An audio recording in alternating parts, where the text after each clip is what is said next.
going on? Tyzil83 here. Thank you so much for taking a little bit of time out of your day. It is the long-awaited, well, at least for me, long-awaited SEC preview videos where I'm running preseason rank videos where I'm basically taking two teams at a time on every single video, and I kind of dissect them a little bit. And then eventually when I get up to number one, they're going to have their own, this is for each division leader in the SEC, who I believe will win each division.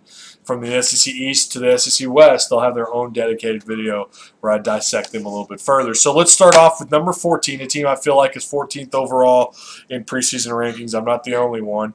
Let's start off with the Vanderbilt Commodores. Vanderbilt, a rough year last year. These guys had a hard time winning 3 games. They did come close a couple times to winning a couple more games. The question is going forward, do they have what it takes to win enough games to at least make a bowl? That much progress in year 2? I say no. I think they're going to win about the same, and it's why I have them ranked dead last. I've got them between 3 and 4 wins, somewhere in there. They have a pretty tough schedule. They've got some tough games they got to fight through. Obviously, they're going to have to get through the norm of Missouri, who the last couple of years has won the division. They got obviously all the SEC East teams. Tennessee, who's much improved, and of course Georgia.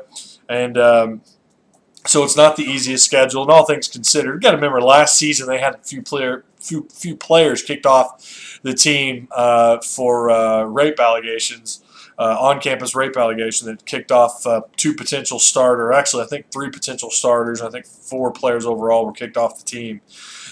Pretty bad deal, and it really set them back. You know that even just losing 1 player off a recruiting class or someone who's a part of the program in a way that these kids were, it's detrimental that they stay out of trouble, and unfortunately for Vanderbilt, set them back. So here they are trying to recoup. Let's talk about their top player and their top 2 recruiting prospects. Their top player, Stephen Schall, tight end, 6'5", 250-pounder, 39 catches, 525 yards, with 4 total touchdowns. A pretty big guy, a big-time guy, considered a top 5 caliber tight end in the SEC by most accounts. This is a kid whose numbers will increase for sure. I think he'll add on a few more catches and maybe 1 or 2 more touchdowns, obviously more yards. Their top recruits, getting into the recruiting class, it was pretty good. Obviously, they finished, I think, right at dead last in the SEC.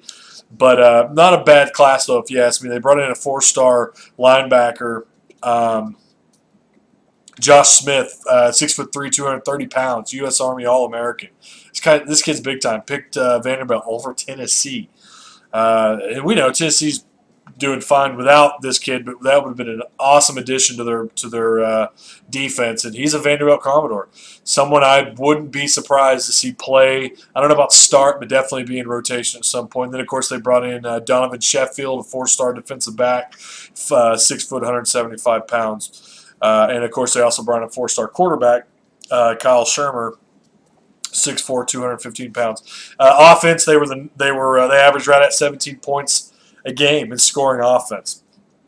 That's horrible. 116th in the country, dead last in the SEC. Scoring defense, they gave up over 30 points a game, actually almost 34 points a game.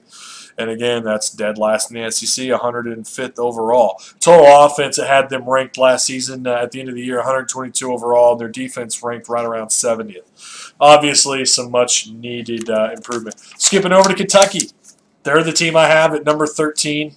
Obviously, if you're watching the videos, you knew that already. The video before my intro into this video was heavily Vanderbilt and Kentucky for a reason, and obviously I've got Kentucky, number 13 overall team in the SEC, and I've got them 6th, obviously, in the SEC East. They finished off actually a pretty decent year. They started off really strong, and then they played the SEC and got destroyed. 5-7, and they literally were a few plays away from being a 6-win team last year. I've got them right now in the 5 to 7 win category. I think they can win anywhere between 5 and 7. Reasons for: running back Stanley Boom Williams. That's why. This is a guy that averaged 6.5 yards a carry on 74 carries. He had almost 500 yards on the ground. I think he also had a few catches too, off some screen plays and things like that. This is a guy that's, I think, going to be, well, obviously he's going to be a huge part of their offense this year. I think they kind of run a shared backfield.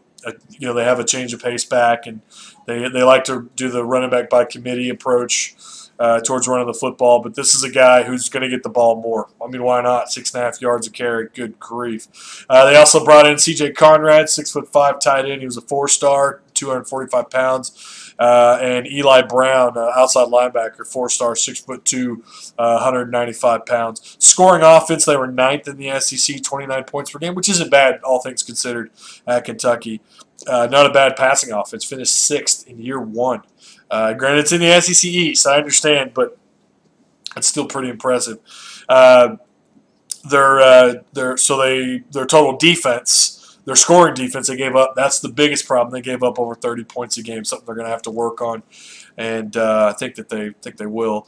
So it leaves them with total offense ranking at around 79th and a total defense ranking right around 75th. They have a total of 12 total starters, 6 on offense, 6 on defense. Vanderbilt has 8 on offense and 9 on defense. But again, I've got these guys ranked dead last in the SEC. Vanderbilt 7th in the East, 14th overall. Kentucky 13th overall and 6th in the SEC East. So that's all I got, guys. I got more videos on the way. Stay tuned. Stay alert.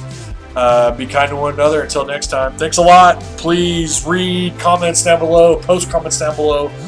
Like or dislike the video. And as always, hit that nice subscribe button. Thanks a lot, guys.